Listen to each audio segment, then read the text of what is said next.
ভারত ও রাশিয়ার বন্ধুত্বকে দেখে আমেরিকার হুমকি দেওয়া আবারও শুরু হয়ে গেছে। আসলে দেখতে গেলে যখন গত মাসে ভারতের প্রধানমন্ত্রী মোদি রাশিয়া যাত্রায় গিয়েছিলেন, তখন থেকেই আমেরিকার সাথে সাথে সমস্ত ওয়েস্টার্ন কান্ট্রির নজর ভারতের ডিফেন্স কোম্পানিগুলোর ওপর পড়ে। কেননা দুই দেশের মধ্যে স্ট্র্যাটেজিক এবং ডিফেন্স রিলেশনকে বাড়ানোর জন্য বিভিন্ন পার্টনারশিপ হয়েছে। এর সাথেই ট্রেড এবং ইকোনমিক রিলেশনকে বৃদ্ধি করার জন্য দুই দেশ মিলে বিভিন্ন ডিল সাইন করেছে। কিন্তু আমেরিকা এবং যত ওয়েস্টার্ন কান্ট্রি রয়েছে তারা প্রধানমন্ত্রী মোদির রাশিয়া ভিজিটের কারণে যথেষ্ট অসন্তুষ্ট রয়েছে। আর যেই ভয় ছিল সেই ভয় এখন সত্যি হচ্ছে। আসলে কিছুদিন আগেই খবর বেরিয়ে এসেছিল যে ইউএস সোজাসুজি ভারতীয় কোম্পানিগুলোকে হুমকি দিয়ে সতর্ক করেছে। আর আমেরিকার পক্ষ থেকে সোজাসুজি হুমকি দেওয়া হচ্ছে যে ভারতের ম্যানুফ্যাকচারার কোম্পানিগুলো যাতে রাশিয়াকে কোনো প্রকার মিসাইল রিলেটেড ইকুইপমেন্ট এক্সপোর্ট না করে। আর এখানে চিন্তা করার মতো বিষয় হলো তাদের পক্ষ থেকে না কেবল ডিফেন্স হাতিয়ার এবং মিসাইলের এক্সপোর্টকে বন্ধ করার হুমকি দেওয়া হচ্ছে, বরং এইরকম বিভিন্ন ইকুইপমেন্টকে এক্সপোর্ট বন্ধ রাখার কথা বলা হচ্ছে, যার ব্যবহার করে ভবিষ্যতে রাশিয়া মিসাইল তৈরি করতে পারে। অর্থাৎ এ থেকে ভারতের ম্যানুফ্যাকচারার কোম্পানির ওপর বড় ইম্প্যাক্ট পড়তে চলেছে। তো পুরো ডেভেলপমেন্ট জানতে ভিডিওর শেষ অবধি অবশ্যই থাকবেন। জানা কি রয়েছে আপনাদের, গত মাসের 9 জুলাই প্রধানমন্ত্রী মোদি কয়েক বছর পর রাশিয়া যাত্রায় গিয়েছিলেন। এমনটা এই জন্য কারণ এই সময় ভারত এবং রাশিয়ার মধ্যে বন্ধুত্ব অনেক বেশি বৃদ্ধি পেয়ে গেছে। সেটাও দিন প্রতিদিন খুবই দ্রুতগতিতে বৃদ্ধি পাচ্ছে। যদিও রাশিয়া এবং ভারতের বন্ধুত্ব গত 2-4 বছর ধরে বৃদ্ধি পাওয়া শুরু করেছে। এর আগে রাশিয়ার সাথে ভারতের সম্পর্ক এত বেশি মজবুত ছিল না। কেননা দেখতে গেলে গত 2.5 বছর ধরে রাশিয়া এবং ইউক্রেনের মধ্যে ক্রমাগতই যুদ্ধ চলছে, আর এখনো পর্যন্ত সেটা বন্ধ হওয়ার নামই নিচ্ছে না। আর যখন দুই দেশের মধ্যে যুদ্ধ শুরু হয়েছিল তখন সেই সময় আমেরিকা এবং পশ্চিমী দেশগুলো রাশিয়ার ওপর বিভিন্ন নিষেধাজ্ঞা লাগিয়ে দিয়েছিল।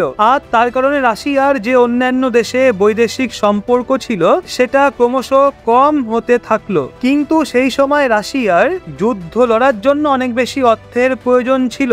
অন্যদিকে যেহেতু রাশিয়ার বেশিরভাগ ইনকাম ক্রুড অয়েলকে অন্য দেশে বিক্রি করে হচ্ছিল, এই জন্য যখন রাশিয়ার ওপর আমেরিকা এবং পশ্চিমী দেশগুলো সমস্ত স্যাংশন জারি করে দিয়েছিল, তখন রাশিয়া ভারতকে সস্তা দামে কাঁচা তেল অফার করেছিল।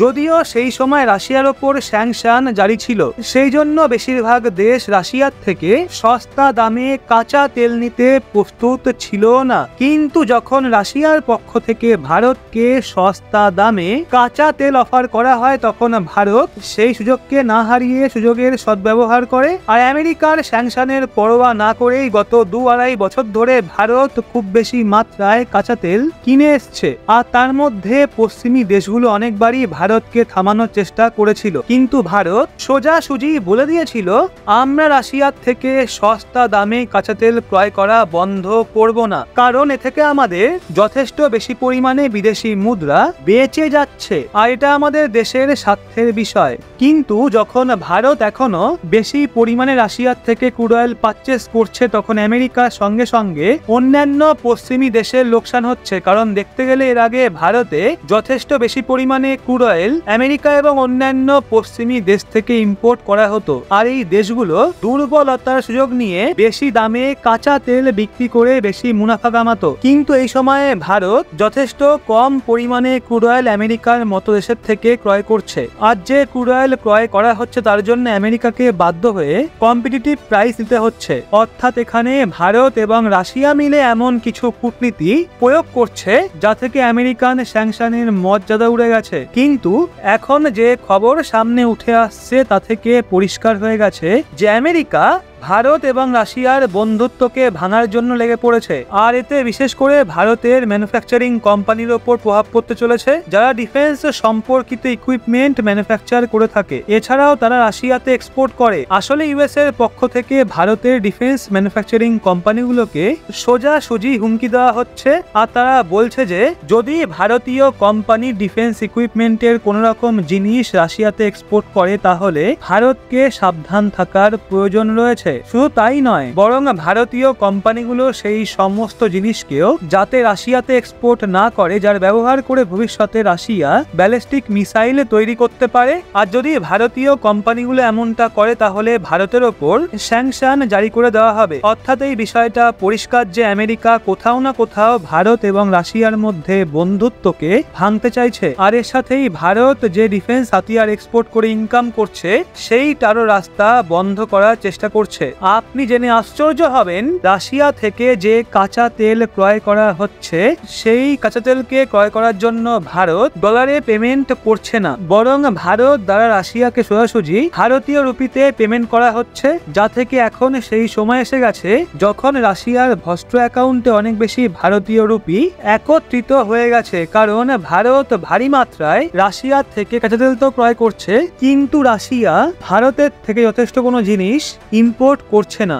আর যখন কিছু সময় আগে প্রধানমন্ত্রী মোদী রাশিয়া যাত্রায় গিয়েছিলেন, তখন দুই দেশের মধ্যে ডিফেন্স, মিলিটারি থেকে শুরু করে অন্যান্য প্রোডাক্ট সেক্টরে নিজেদের ট্রেড রিলেশনকে বৃদ্ধি করাতে বিভিন্ন এগ্রিমেন্ট সাইন করেছে। আর এখন যে সমস্ত ভারতীয় রুপি রাশিয়ার কাছে রয়েছে, এই ভারতীয় রুপির ব্যবহার করে রাশিয়া ভারতের থেকে বেশি পরিমাণে জিনিসপত্র ক্রয় করেছে। আর ভারত রাশিয়াতে যে এক্সপোর্ট করেছে সেটা আরো বেশি বৃদ্ধি পেয়ে গেছে। এছাড়াও ভারত রাশিয়ার সঙ্গে মিলে যে কূটনৈতিক চাল চেলেছে সেটা অবশ্যই প্রশংসা করার মতো। অর্থাৎ এখানে ভারত সবচেয়ে সস্তা দামে ক্রুড অয়েল পেয়েছে এবং ভারতীয় রুপিতে দুই দেশের মধ্যে বাণিজ্য শুরু হয়ে গেছে, কারণ রাশিয়া অন্যান্য দেশ থেকে আমেরিকান ডলারে যথেষ্ট কমই ট্রেড করতে পারছে। এই জন্য ভারত এবং রাশিয়া মিলে ভারতীয় রুপিতে ট্রেড করছে, যা থেকে আমেরিকান স্যাংশনের সম্পূর্ণভাবে মান সম্মান উড়ে গেছে। আর এই রিপোর্টকে দেখতে গেলে গত বছর রাশিয়া প্রায় $4 বিলিয়ন ডিফেন্স আর্মস এবং ইকুইপমেন্ট ভারতের থেকে ক্রয় করেছে। আর এই সমস্ত কিছুর পেমেন্ট ইন্ডিয়ান রুপিতে করা হয়েছে।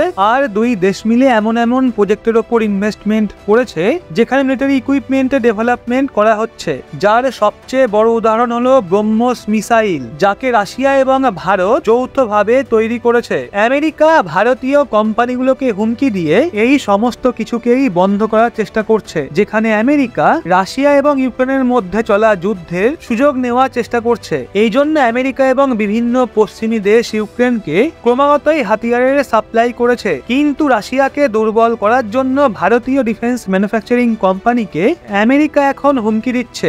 এখন তো জিওপলিটিক্সের সমীকরণকে সম্পূর্ণভাবে পরিবর্তন হতে দেখা যাচ্ছে এবং রাশিয়া ইউক্রেন যুদ্ধের মাঝে প্রধানমন্ত্রী মোদী ওই 23 আগস্ট অর্থাৎ কাল ইউক্রেন সফরে যাচ্ছেন।